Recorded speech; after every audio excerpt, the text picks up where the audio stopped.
Baik, kita langsung masuk kepada hikamnya Ibn Athaillah As-Sakandari. Qala al-musannif rahimahullah ta'ala nafa'ana Allahu bihi wa bi ulumihi wa bi ulumi masyayikhihi fid dharaini amin ila anqal ma basaqat aghsanu dhullin illa an badri tam'in. Tidak akan meninggi dan memanjang ranting-ranting kehinaan. Anggap saja kehinaan seseorang ini bisa semakin hebat, artinya semakin hina. Kalau digambarkan ranting memanjang berarti semakin berkembang. Tidak akan semakin hina seseorang illa ala badri tam'in, kecuali tumbuh dari benih kerakusan. Kapan seseorang akan hina? Jika ada di dalam hatinya benih kerakusan, tomak rakus, nak selalu hina. Nah, ini kehinaan seorang dari sini. Khiris, sampai dikatakan, lihat, kalau sudah orang tamak itu nggak pandang dia, nggak tahu adik, nggak tahu kakak, kalau perlu bapak juga dibunuh. Bermusuhan nggak tanggung-tanggung nih, bermusuhan dengan bapaknya, sengketa ngajukan ke mahkamah. Ingin enggak beberapa tahun yang lalu seorang anak menuntut ibunya satu, kok bisa ini tamak. Dan kalau sudah orang dikuasai tamak itu jahat, dan jahat itu rendah berarti. Sampai digambarkan Nabi dalam hadis lain, madhi bani ja'i'ani ursila fi ghanamin. Tidak ada dua serigala yang sama-sama lapar dilepas di segerombolan kambing bi afsada, tidaklah itu lebih merusak min rajulin, dari seorang laki-laki, min khirsil mar'i, dari rakusnya seseorang, alal mali wal jahili dinihi. Gambarannya serigala lapar dua. Nabi buat gambaran, serigala saja serem, kalau ada kambing, wah ganas. Tapi kalau serigala itu satu, kalau nerekam kambing satu, krek, dimakan, kenyang, selesai. Tapi di saat serigala itu dua sama-sama lapar, sifat tamak, dia itu di mulutnya itu ada kambing, melihat temannya yang rebut kambing itu. Nah itu, jadi akhirnya apa? Kesan terus, akhirnya apa? Ngerusak, menghancurkan. Dua serigala lapar yang dilepas di gerombolan kambing itu sudah sangat merusak, tapi tidak segede merusaknya seorang yang tamak, rakus kepada pangkat dan harta, yang akan merusak agamanya. Jadi merusaknya agama, kerakusan itu akan merusak agama. Lebih dahsyat gambarannya dari merusaknya serigala kepada gerombolan kambing. Kalau sudah orang dikuasai tamak, ustadz tidak ada lagi ustadz, ustadznya hilang, rakus, dan tidak ada, dan itu adalah kefakiran yang sesungguhnya. Makanya kayaknya kaya rendah, dia kaya tapi rendah, biarpun dia katanya duitnya banyak, dia terhinakan oleh dunianya, dia menjadi budak dunianya, tidak sadar, seolah-olah dia telah bisa melakukan apa saja, tapi dia jadi budak dunianya. Dia harus menjaga dunia, mikir dunia, terus tersiksa oleh dunianya. Tapi kalau orang kaya tapi tidak dikuasai oleh tamak dan kerakusan, dia senang. Yang menjaga adalah Allah. Hanya sekedar prosedur saja, secara ilmu zahir harus punya satpam, punya ini dan sebagainya. Jika hilang, milik Allah. Tambah, alhamdulillah. Bersedekah, senang. Tapi hati rakus itu biarpun kaya raya seperti orang melarat, rendah. Sampai digambarkan Nabi, kalau sudah namanya orang rakus, biarpun dia diberi satu lembah emas, dia minta lembah yang kedua, dikasih lembah yang kedua, dia minta yang ketiga, dan seterusnya. Sampai kapan? Sampai mulutnya kemasukan tanah di liang lahat, baru dia diam, tidak akan rakus lagi. Sifat busuk. Dan rakus ini akan terlihat dari sifatnya, sifat rendah. Orang rakus itu rendah, baik dalam keadaan kaya atau melarat. Dia akan tunduk dengan orang yang punya dunia. Pokoknya sekiranya menghasilkan dunia, tunduk dia. Tunduk. Kiai anggap saja, ustadz. Karena dia tamak, senang amplop yang ada di sakunya orang. Kalau ada orang katanya kan amplopnya gede, orang kaya. Ini sudah bahasa basinya, Masya Allah Pak Haji baik, Masya Allah Pak Haji. Biarpun Pak Haji baunya keringat nggak enak tuh, Masya Allah Pak Haji. Bau minyak angin di sampingnya. Masya Allah Pak Haji, sakit nggak enak badan ya? Karena orang kaya dia. Pak Haji yang pergi, di sebelahnya orang fakir bau keringat. Nggak pernah mandi ya. Nah, jadi ada orang kalau sudah dikuasai tamak akan rendah dia. Coba rendah. Masuk ke rumahnya orang kaya. Bagusnya, Masya Allah. Bagusnya. Berapa harganya itu? Nggak beli lagi, cuma tanya-tanya sama dia. Nah ini man tawadhu'a li ghaniyin li ghinahu dhahaba anhu thulutsa dinihi. Orang yang tawadhu kepada orang kaya karena kekayaannya, 2/3 imannya runtuh, hilang. Termasuk dengan pejabat, karena jabatannya itu urusan dunia, runtuh imannya. Tapi kalau kita menghormat orang kaya karena dia saleh, tidak, karena dia lebih tua dari kita, tidak terbetik di hati kita harapan dia memberikan rupiah kepada kita. Khalifah atau pemimpin, seorang raja atau seorang pemimpin tapi soleh, nggak ada masalah sih cium tangannya.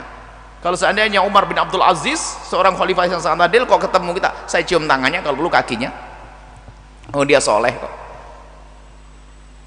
Tapi kalau tidak soleh, apa yang menjadikan sebab kau cium tangannya? Apa yang menjadikan sebab kau harus ngerunduk? Itu apa? Orang kaya yang soleh, keberkahan dia. Sebaik-baik harta yang soleh, harta baik di tangannya orang yang baik. Karena dia orang baik, maka kita hormati dia karena kebaikannya, bukan karena kekayaannya. Mohon dipilah ini. Makanya kalau kita sudah tunduk kepada orang kaya karena kekayaannya, runtuh 2/3 imannya. Dan hendaknya kita itu menjadi mulia, merasa mulia karena Rasulullah. Yang tidak merasa mulia dengan Rasulullah tidak akan mulia. Bangga dengan baginda Nabi SAW, dengan Islam, dengan agama. Sekarang lebih bangga dengan sesuatu yang nggak ada hubungannya dengan Nabi. Kalau sudah pakai baju-baju yang ada hubungannya dengan baju Islam itu sembunyi. Tapi kalau sudah model-model petentang-petentang begitu, sudah wah, kayak punya dunia sudah. Di saat urusannya dengan Nabi ragu. Selagi hubungannya dengan syiar Nabi, jangan malu, jangan ragu. Aiz, kemuliaan kita adalah dengan Allah. Dikatakan tadi dalam hikmah, ma basaqat aghzanu dhullin illa an badri tam'in. Tidak akan menjadi besar kehinaan seseorang, menjadi semakin hebat kehinaan seseorang kecuali karena ada tamak di dalam hatinya yang belum dipangkas-pangkas. Rendah terus, di mana-mana akan rendah. Hikmah berbunyi begitu. Kita bisa membuat kebalikannya, kiasnya begini, ma basaqat aghzanu izzin, tidak akan menjadi meninggi dan panjang ranting-ranting kemuliaan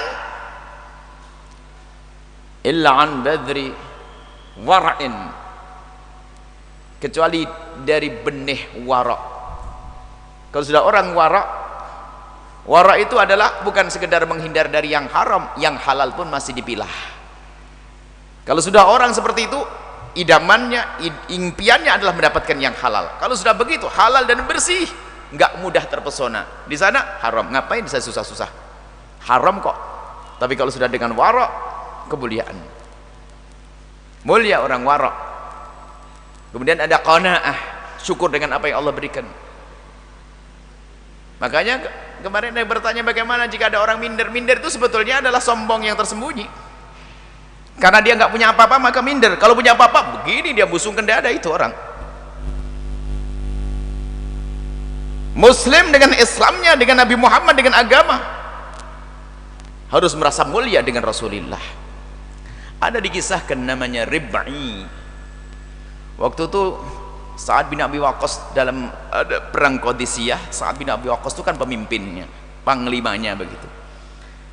Rustum, ada panglima lawan itu memanggil cuman dia sudah menempatkan, karena mereka memang orang kafir itu bangga dengan dunia. Kehebatan itu adalah kalau dia bisa membuat istana, membuat perkemahan yang hebat, mewah-mewah dengan segala, dengan permadani.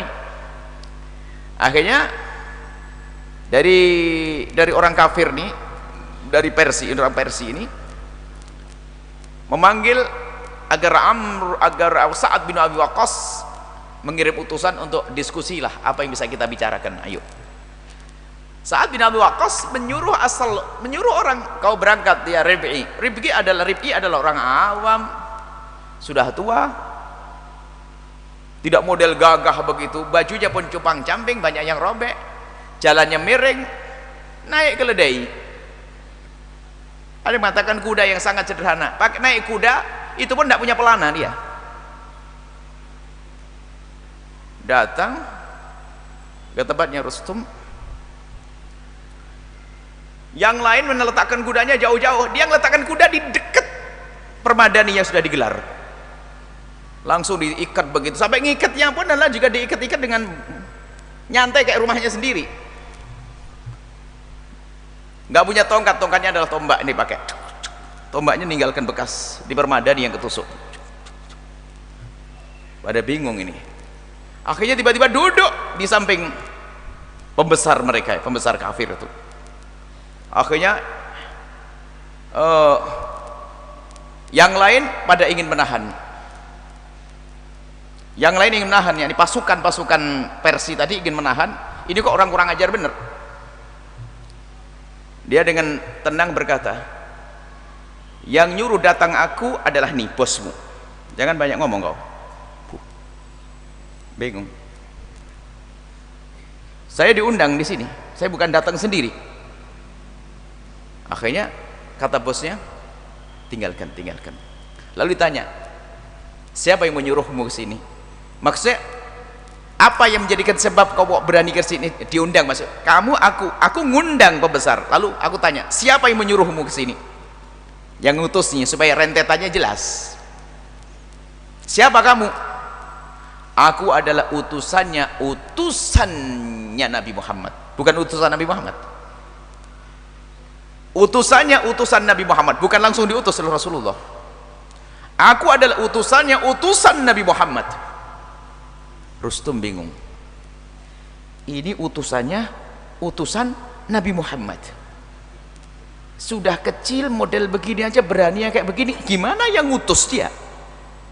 Kebayang Nabi Muhammad kayak apa Muhammadnya. Kalau atas nama Islam jangan kayak kerupuk, bikin malu, penakut,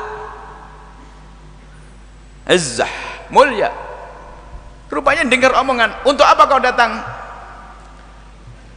Aku datang, maksudnya kamu datang dengan rombongan pasukan, datang sini apa? Kami datang ke setiap negeri untuk membebaskan hamba-hamba yang diperbudak, hamba-hamba Allah, untuk menjadi hambanya Allah. Gemetar.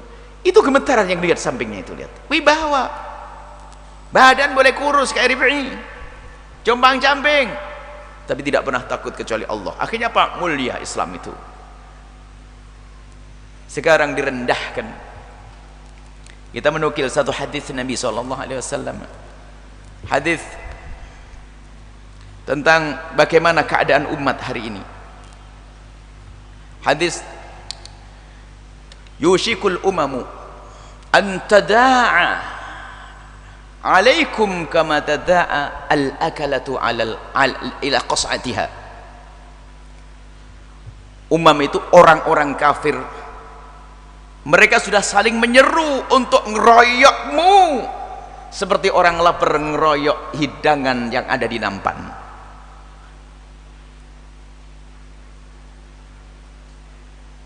Faqala qail, lalu ada yang bertanya dari sahabat Nabi, amin qillatin nahnu yauma idzin, apakah karena kami sedikit ya Rasulullah kok sampai kita mau dikeroyok oleh musuh-musuh itu? La bal antum yauma idzin katsir, kamu banyak, walakinnakum, akan tapi kamu itu hutsaun ka hutsa'is saili, akan tapi banyak tapi kayak busa untuk enggak berbobot. kayak buih, yang dibawa oleh air, nggak ada kekuatan. Wala yanzi'anna Allah, dan sungguh Allah akan mencabut min suduri aduwikumul mahabata minkum, Allah akan cabut wibawamu di hadapan musuh-musuhmu. Ini kebayang hari ini kita kayak untuk kita tidak bisa menjaga kemuliaan Islam, sehingga orang luar Islam merendahkan, ya orang Islam gampang, bayarin beres. Digeser waktunya aja, nggak sholat, buka aurat, nggak punya wibawa.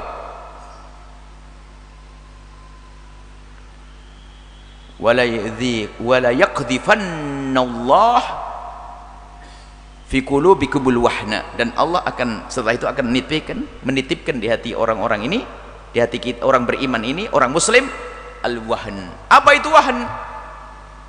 Hubbud dunya wa karahiyatul maut, cinta dunia dan takut mati.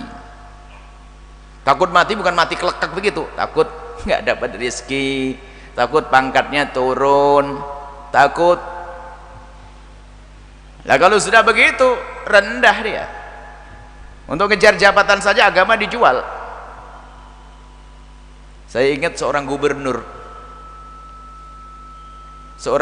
itu memberikan ceramah muqaddimah. Betulan kami hadir waktu itu karena gubernur datang ke tempatnya ustadz lagi bangun pondok. Kalimatnya nyelekit tapi enak, cuman ngomong semoga pondok ini nanti bisa berjaya dan semoga kiainya bisa merawat pondok dengan benar, sebab hari ini banyak kiai meninggalkan pondok nyari kursi. Itu omongan sederhana, saya masih ingat waktu itu, terngiang-ngiang kalimat itu, kiai pada senyum di situ.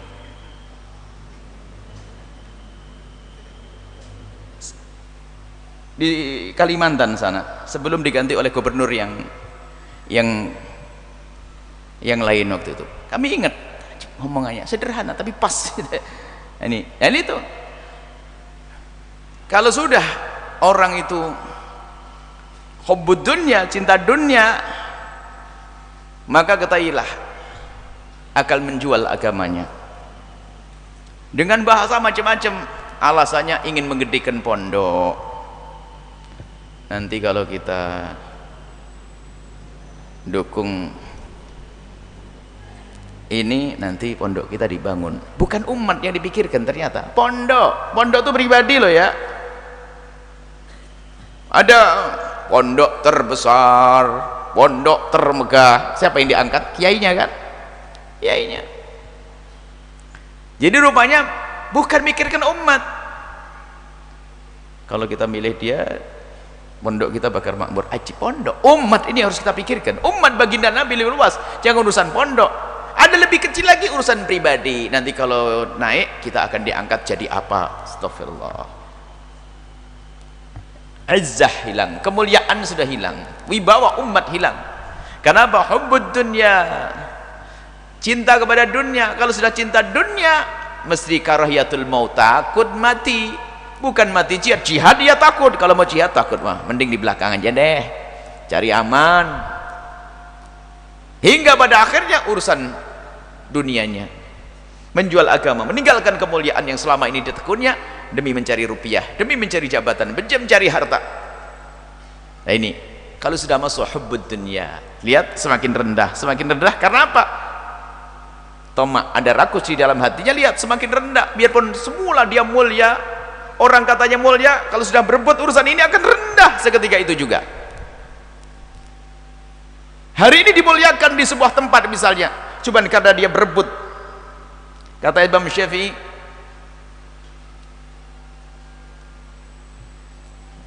jifah ini apa? Dunia ini seperti bangkai yang dikerumuni oleh kilabuhunna, anjing-anjing yang mengerumuninya.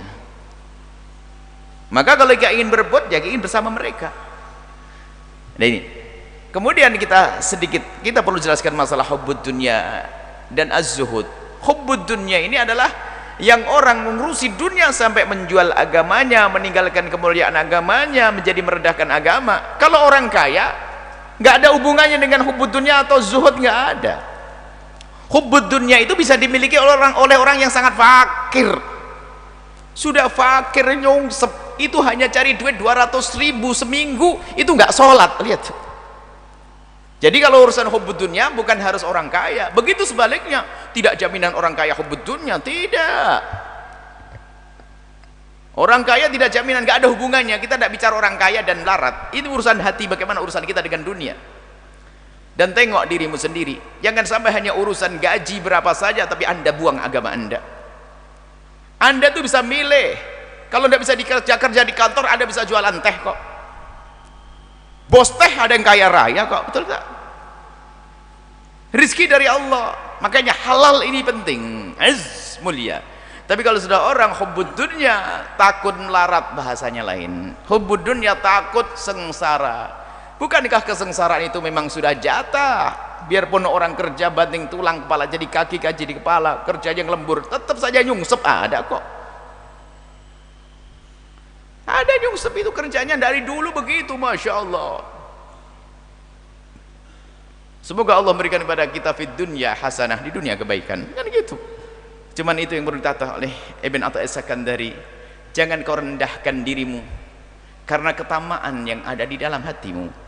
Pangkaslah ketamaan kerakusan. Oh, rakus.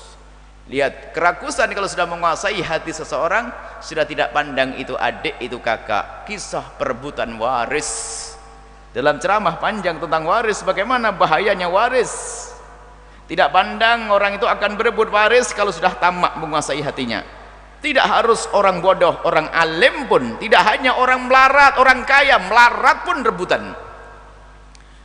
Kalau orang kaya mungkin ada yang berkata, wah ada dunianya sih karena hartanya banyak makanya rebutan. Logikanya kan nggak gitu, karena banyak mungkin mudah diatur, kan begitu? Oh enggak, rebutan itu. Padahal dia mendapat, anggap saja waktu hidupnya sudah kasih bos bapaknya toko dua, yang satu tiga, gara-gara yang satu tiga sudah tamak. Orang fakir pun juga sama. Tidak hanya orang bodoh, orang alim pun bisa masuk. Kalau sudah masuk wilayah rakus dan hubbud dunya, tamak tadi, cinta pangkat, maka biarpun orang alim akan tersiksa. Kiai meninggal dunia, meninggalkan dua ustadz muda kakak adik. Ternyata rebutan kantin pondok sama kos-kosan, sama tamu. Sudah suruh jaga santrinya, kalau tamu belokin sini, jangan sekana, sebelum pisangnya diturunin di sana, pakai pisang. Innalillah, tamak. Itu yang kelas pisang, nanti ada kelas bingkisan, nanti tinggal yang datang siapa. Wah, rebutan babnya ini. Makanya tidak punya kewibawaan, tidak punya kemuliaan, dipermainkan oleh penjahat-penjahat dari orang-orang yang bermain dalam politik, jabatan, main, beli. Sudah Karim udah, assalamualaikum Kiai, bangunannya kau belum beres, mau diberesin Kiai? Ya beresin dulu, setelah itu Kiai dukung saya ya. Ya, nggak bisa melihat hak dan batil. Kalau Kiai serius, yang nyuruh bangun siapa? Salahnya sendiri, kenapa bangun? Lah karena saya sudah bangun, Kiai dukung saya. Oh, enggak, modelmu kok didukung, tinggal gitu, harus berani ngomong gitu. Kalau enggak pantas, izzah Islam mulia. Kita perlu membangun kemuliaan semacam ini di dalam diri kita sebagai seorang muslim. Bangga kita dengan baju Islamnya, bangga dengan Islam. Kerja di mana bang? Ada wira swasta. Kerja di masjid malu dia. Kerja di tempatnya orang muslim malu. Kerja wira swasta ada, atau ada di sebuah perusahaan pabrik kerupuk, cuman dia malu sama ada perusahaan. Tapi di orang kafir, kerja di mana po? Ini SSWS pokoknya bahasa wah, enggak tahu, kita tidak sebut. Bangga. Ajib, bangga dengan bisnis yang tidak islami. Rendah banget. Allah. Makanya diingatkan Nabi, musuh nggak takut dengan kita. Diobok-obok umat Islam, diadu domba. tebarkan jagung kayak ayam berebut nanti, biarkan terus, tabur tahu sana, tabur sana, tabur sini. Dan memang begitu, taruh begitu. Wah, ini orang akrab, ini lagi asik-asiknya akrab. Cuman dia akan mengamati karena dia beda dengan saya. Kalau saya punya gerakan di sini, saya mau jadi apa atau urusan apa, pasti dia ngurusi saya. Taburi jagung wet, dia rebutan jagung, naik dia, gitu loh. Menjahat. Hati-hati. Sekarang diadu umat Islam, gampang banget diadu. Tawari kaos bergambar gitu aja sudah berubah agama. Apa itu? Dunia seisinya tawarkan nggak mau, begitu loh. Urusan agama, bener nih Buya begitu. Ya kita berusaha lah, kita lemah iman semuanya. Ya kita ngomong begini tuh biar nggak ada yang ngasih saya, gitu saja. Mau saya lemah iman, makanya kita sudah ngomong pejabat semuanya sudahlah, nggak usah, percuma, nggak usah datang ke Al-Bahjah nyumbang, nggak diterima sudah. Makanya alhamdulillah nggak ada yang nawarin sampai hari ini, takut nawarin. Kenapa? Kalau ditawarin ya kita punya iman takut berubah, mending ngomong jangan tawarin saya, sudah selesai. Nggak ada hari ini, sudah aman.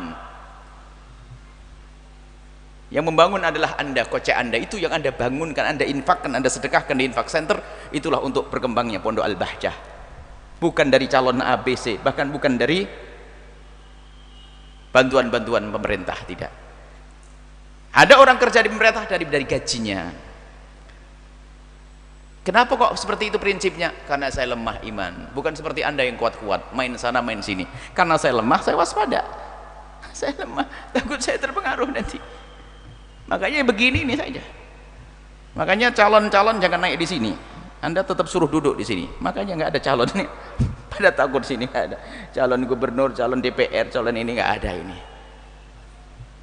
Nah, calon ahli surga aja, amin. Nah, kita itu perlu menjaga diri kita. Kuat godaan. Mungkin saya kuat, akan tapi di belakang saya mungkin istri, mungkin anak. Bah, kenapa tidak diterima, bah? Kebetulan kita butuh, bah. Iya ya, anak saya sepakat nggak terima. Ada teman, Buya, ini penting Buya, kalau tidak Buya ambil, nanti diambil oleh orang lain. Wah, ini biasa kalimat yang sering saya dengar itu. Biarin. Nah, ini godaan tuh besar. Saya manusia, saya bisa salah tentu, makanya kita waspada. Makanya kami selalu sampaikan, kalau saya ngomong agak keras, kok dikit-dikit ustadz yang diomongin ustadz, sebetulnya saya itu mau ngomongin diri saya sendiri itu. Pertama yang harus saya dengar kuping saya itu, bukan orang lain. Anda khusyuk begini karena Anda tidak tahu hakikatnya, kan begitu. Semoga Allah mengampuni semuanya dan menutup aib kita semuanya. Kita berusaha. Baik, itu saja. Yang diberi oleh Allah kekayaan, ingat Allah. Jangan kau ikat hatimu dengan dunia. Berdoalah, ya Allah jadikan dunia di tangan kami, jangan kau jadikan dunia di hati kami. Ya Allah jadikan jabatan di zahir kami, jangan sampai jabatan masuk di hati kami. Dunia, jabatan, kita harus tahu gimana mendapatkannya. Kalau sudah tahu mendapatkannya, kita harus tahu bagaimana cara keluarnya. Maksudnya apa? Keluar, masuknya harus benar dan keluarnya harus tetap terhormat.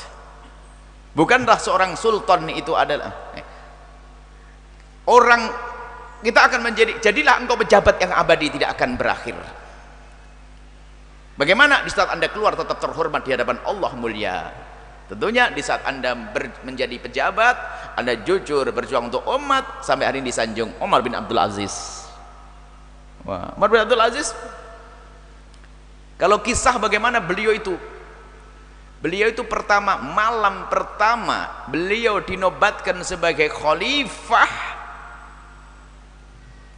bukan syukuran di rumahnya nyembelih kambing, bukan. Semua anaknya dikumpulkan, menangis semua malam itu dan minta perlindungan dari Allah dari fitnah besar yang namanya jabatan. Nangis. Hari ini syukuran, alhamdulillah pintu neraka dibuka untukku, seolah ngomong begitu. Umar bin Abdul Aziz menangis dan semuanya menangis dan serius menangisnya, diberitakan, dan beliau sangat hati-hati. Baik, itu kan cerita. Kemudian sekarang untuk kita, sudahlah, jangan Anda nengok orang lain. Saya ngomong begini itu yang mendengarkan macam-macam, ada pejabatnya, ada ustadznya macam. Sekarang tugas Anda bukan Anda nengok orang lain, tapi tengok diri Anda sendiri. Selesai. Jangan Anda pedagang, Anda saudagar, Anda nengok ustadz. Kalau Anda ustadz, tengok diri Anda sebagai ustadz. Anda ustadz model apa kira-kira? Gitu loh. Kalau Anda pedagang, bener enggak Anda pedagang, jual agama atau tidak? Itu saja. Sekarang kita nengok diri sendiri. Awas dan awas, jangan keluar dari tempat ini ngamati. Betul kata Buya orang itu. Bener. Ini kayak bukan manusia. Yang manusia dia. Anda ini loh, maksudnya ini untuk kita semua. Kita mulai dari diri, ibda binafsik, mulai dari dirimu sendiri. Berat sebenarnya, tapi kita harus belajar seperti ini. Makanya kita baca ini, belajar. Alhamdulillah, Ibn Athaillah Sakandari ingatkan tamak rakus. Subhanallah, semoga Allah mengampuni kita dan menjauhkan hati kita daripada hubbud dunya, mencabut dari hati kita hubbud dunya dan mengganti dengan hubbul akhirah, hubbullah, hubbur rasulillah, dan hubbul akhirah, cinta Allah dan Rasulnya dan cinta akhirat. Wallahu a'lam bissawab.